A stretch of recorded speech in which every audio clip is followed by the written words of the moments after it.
Good evening दोस्तों, एक बार फिर से हमारे YouTube चैनल जनध्वनि न्यूज़ पे आपका स्वागत। All India Muslim personal law board के लोगों ने वक्फ संशोधन विधेयक के खिलाफ आज 17 मार्च को दिल्ली के जंतर मंतर पर धरना दिया।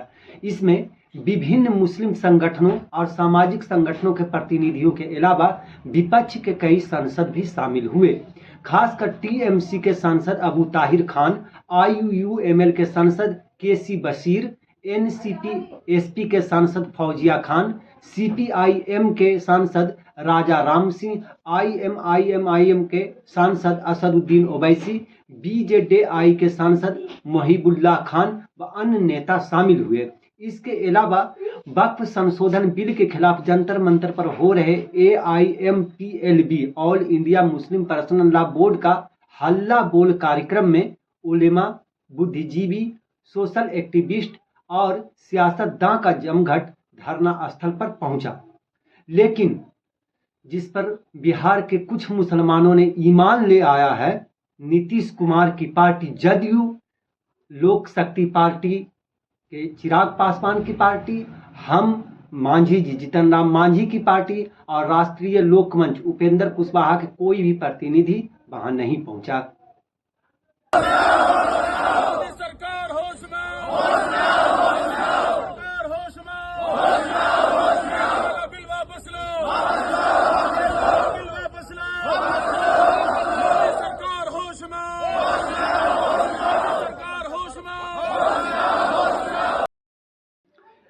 संसद के बजट सत्र के दूसरे चरण का आज चौथा दिन है।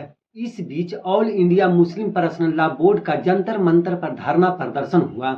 इसमें कई अन्य संगठन भी शामिल हुए। All India Muslim personal law board AIMPLB ने दिल्ली के जंतर मंतर पर वक्फ संशोधन विधेयक 2024 के खिलाफ विरोध प्रदर्शन किया। दिल्ली के जंतर मंतर पर वक्फ संशोधन बिल 2024 के विरोध में all India Muslim personal law board के लोग और अन्य लोग भी शामिल हुए।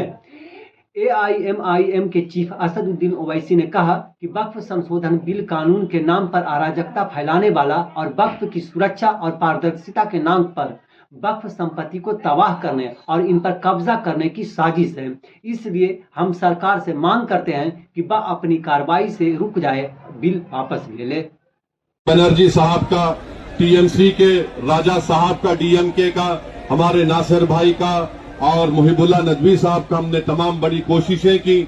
हमने अपनी अपनी डिसेंट रिपोर्ट को दिया और ये अनकॉन्स्टिट्यूशनल है। इसका कोई भी फायदा वक्फ को नहीं होगा।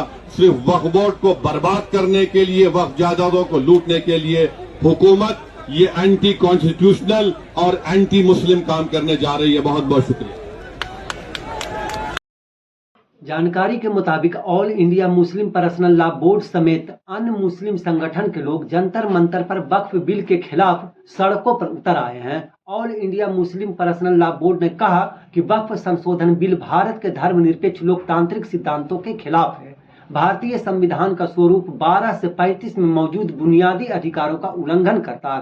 साथ ही यह बिल 25 करोड़ से ज्यादा अल्पसंख्यक नागरिकों की भावनाओं को कष्ट देने के बराबर है। अर्थात हम इसे पूरी तरह अस्वीकार करते हैं और सरकार से तुरंत इसे वापस लेने की मांग करते हैं। जबकि CPI के दीपांकर भट्टाचार्य ने भी जमकर सरकार के खिलाफ नारेबाजी की और भाषण दिया। इस संशोधन बिल के खिलाफ हमारी पार्टी ने भी पोजीशन लिया है और पार्लियामेंट के अंदर भी हमारे जो 2 मेंबर पार्लियामेंट हैं उन्होंने भी पोजीशन लिया है। और मुझे जानकारी है कि अपोजिशन की बहुत सारे पार्टीज ने जो इसके लिए JPC बनाई गई थी उसमें भी बातें गई थी, लेकिन उनकी तमाम बातों को दरकिनार करके जिस तरह से इस देश में बुलडोजर राज चल रहा है, इस बिल को भी बुलडोज कर देने की पूरी साजिश चल रही है। इस साजिश के खिलाफ आज हम सब लोग यहाँ जमा हुए हैं और मुझे लगता है कि इस समय ये सवाल हमने तमाम स्पीकरों को सुना और बिल्कुल ये सही बात है कि ये वक्फ की जो जमीन है उसका निश्चित तौर पर सीधा जो ताल्लुकात है वो मुस्लिम कम्युनिटी से है, कलेक्टिव चैरिटी और वेलफेयर के साथ है।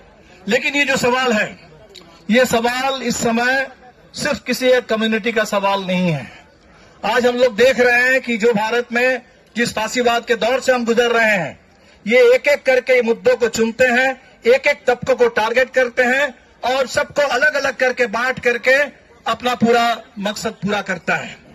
इसीलिए आज हमें सबको एक दूसरे के साथ खड़े होने, हर तरह के जुल्म के खिलाफ, हर तरह के नाइंसाफी के खिलाफ एक साथ खड़े होकर के प्रोटेस्ट करने की जरूरत है और अपना हक जताने की जरूरत है।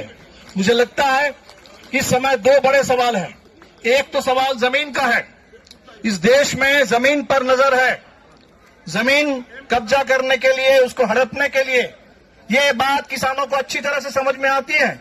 इतना बड़ा जो किसान आंदोलन खड़ा हुआ था इस पूरे देश में, भूमि अधिग्रहण के खिलाफ, हर जगह जहां किसान लड़ते हैं वो अपनी जमीन बचाने के लिए, खेती बचाने के लिए लड़ते हैं, कॉर्पोरेट का कब्जा, उस कब्जे को रोकने के लिए लड़ते हैं। आदिवासी लड़ते हैं इस देश के अंदर अपने जल जंगल जमीन, उसकी हिफाजत करने के लिए, उसकी रक्षा करने के लिए। हमें समझना चाहिए ये भी जमीन का सवाल है। ये भले ही एक किसी समुदाय के लिए इस्तेमाल के लिए है, लेकिन ये हिंदुस्तान की जमीन को बचाने की जो लड़ाई है इस समय, मैं पूरे देश के किसानों से भी कहूंगा कि इसको जमीन के सवाल के रूप में देखिए, इसको पूरे यहाँ देश के जमीन बचाने की लड़ाई के रूप में देखिए। अगर आप अपनी जमीन बचाने के लिए लड़ते हैं तो इस समय पूरे के पूरे समुदाय के लोग जो अपनी पहचान और अपनी जमीन बचाने के लिए इकट्ठे हुए हैं, उनका साथ दीजिए। इसको जमीन बचाने की साझा लड़ाई इस देश के अंदर बना डालिए। हम कहेंगे कि हमारे कॉन्स्टिट्यूशन के ऊपर ये हमला है, ये हमारे पूरे एक स्वायत्त संस्था है। किसी भी देश के तमाम स्वायत्त संस्थाओं पर हमले हो रहे हैं, उनकी सारी स्वायत्तता छीनी जा रही है और हर जगह स्टेट की दखलंदाजी है, स्टेट का दबदबा है इस समय। अभी हमने उत्तराखंड में देखा है जहां पहला प्रयोग हुआ है यूनिफॉर्म सिविल कोड का, और वो यूनिफॉर्म सिविल कोड का जो प्रयोग वहां हो रहा है उससे बात बिल्कुल साफ है कि बात ये करेंगे, इनको लग रहा है कि इससे हम मुसलमानों को परेशान कर देंगे, उनके हक को छीनेंगे। लेकिन परेशान कौन हो रहे हैं? इस हिंदुस्तान के हर वो सिटीजन परेशान हो रहा है जो कॉन्स्टिट्यूशन के हिसाब से अपनी जिंदगी जीना चाहते हैं। कॉन्स्टिट्यूशन में हमें जितनी आजादी मिली है, वो रिलीजियस फ्रीडम भी है, वो अपने बारे में, जीवन के बारे में फैसला करने का भी है, वो प्यार की भी आजादी है। और आज हम देख रहे हैं कि वहां रजिस्ट्रेशन के नाम पर पूरे टोटल जो एक इंडिविजुअल की लिबर्टी है, लोगों की प्राइवेट जिंदगी है, उसमें अभी पूरे सरकार की ओर से दखल देने की साजिश चल रही है। अभी इनकम टैक्स के मामले में आप देख लीजिए, इनकम टैक्स रिटर्न के मामले में वो कह रहे हैं कि आपके सारे नागरिकों के ईमेल से लेकर के आपके तमाम जो निजी चीजें हैं उस पर दखल देने की सरकार की कोशिश है। तो एक जगह हम सरकार को अगर मौका दे देंगे दखल देने के लिए, दखलंदाजी करने के लिए, तो हर जगह घुसते चले जाएंगे और हर जगह घुस करके हमारी पूरी स्वायत्तता, इंडिविजुअल लिबर्टी, एक कम्युनिटी के अपने कलेक्टिव पहचान, उसकी आइडेंटिटी लिबर्टी, उसको खत्म करने पर ये आगे बढ़ जाएंगे। और इसीलिए हम तमाम लोगों से जो अपने अपने आइडेंटिटी बचाने के लिए, अपने अपने ऑटोनॉमी बचाने के लिए, अपने अपने कॉन्स्टिट्यूशनल स्टेटस और राइट्स को बचाने के लिए लोग लड़ रहे हैं, हम सबों से कहेंगे कि प्लीज इस सवाल को मुस्लिम सवाल मत समझिए। हमने देखा इस देश में जो सिटीजनशिप अमेंडमेंट एक्ट आया, उसको पहले शुरू में लोगों ने यही सोचा था कि शायद ये कम्युनिटी का कोई सवाल है, एक कम्युनिटी को नीचा दिखाने के लिए, एक कम्युनिटी को अलग करने के लिए किया गया। लेकिन आज ये बात इस मुल्क को समझ में आ रही है कि ये पूरे कॉन्स्टिट्यूशन के ऊपर हमला था। और इसीलिए वो शाहीन बाग से जो आंदोलन शुरू हुआ था कॉन्स्टिट्यूशन को लेकर के, अपने प्रियम्बल को इस समय पूरे आजादी के घोषणा पत्र बना करके तिरंगे झंडे के साथ, इस बार हमने देखा कि आज पूरे देश में आरक्षण बचाने के लिए भी बिल्कुल उसी तरह से लोग लड़ रहे हैं कॉन्स्टिट्यूशन की हिफाजत करने के लिए। और इसीलिए बड़ी एकता की जरूरत है। हम निश्चित तौर पर आप लोगों के साथ है और आपने जो कहा है कि एक शुरुआत है, आगे और लड़ाई है, ये अंगराई है। इस पूरे लड़ाई के हर कदम पर आपके साथ रहेंगे, क्योंकि कॉन्स्टिट्यूशन का सवाल है, ये देश में इंसाफ का सवाल है, इस देश की साझी विरासत, इस देश की साझी विरासत गंगा जमुनी तहजीब, उसका सवाल है, ये हिंदुस्तान की एकता का सवाल है, ये इस देश मुल्क के आगे बढ़ने के रास्ते का सवाल है। और इसीलिए आप लोगों ने आज हमें बुलाया है, आपके लिए, इसके लिए मैं शुक्रिया अदा करता हूं। और इतनी बड़ी तादाद में आप लोग यहां जुटे हैं। आप सब लोग इस समय ये चाह रहे हैं कि लोग डर जाएं। ये डर का ही निजाम है, फांसीवाद और कुछ नहीं होता है, लोगों को डराने का निजाम है। हम किसी को डरना नहीं है इस देश के अंदर, इस हम सच के साथ है, संविधान के साथ है, एक दूसरे के साथ रहेंगे और डर के खिलाफ बिल्कुल अपने आवाज को बुलंद करते रहेंगे। खामोशी नहीं, आवाज बुलंद करने की जरूरत है। डर नहीं, इस समय साहस की जरूरत है, इस समय हम एकता की जरूरत है। हम सब लोग साथ हैं, लड़ेंगे, जीतेंगे।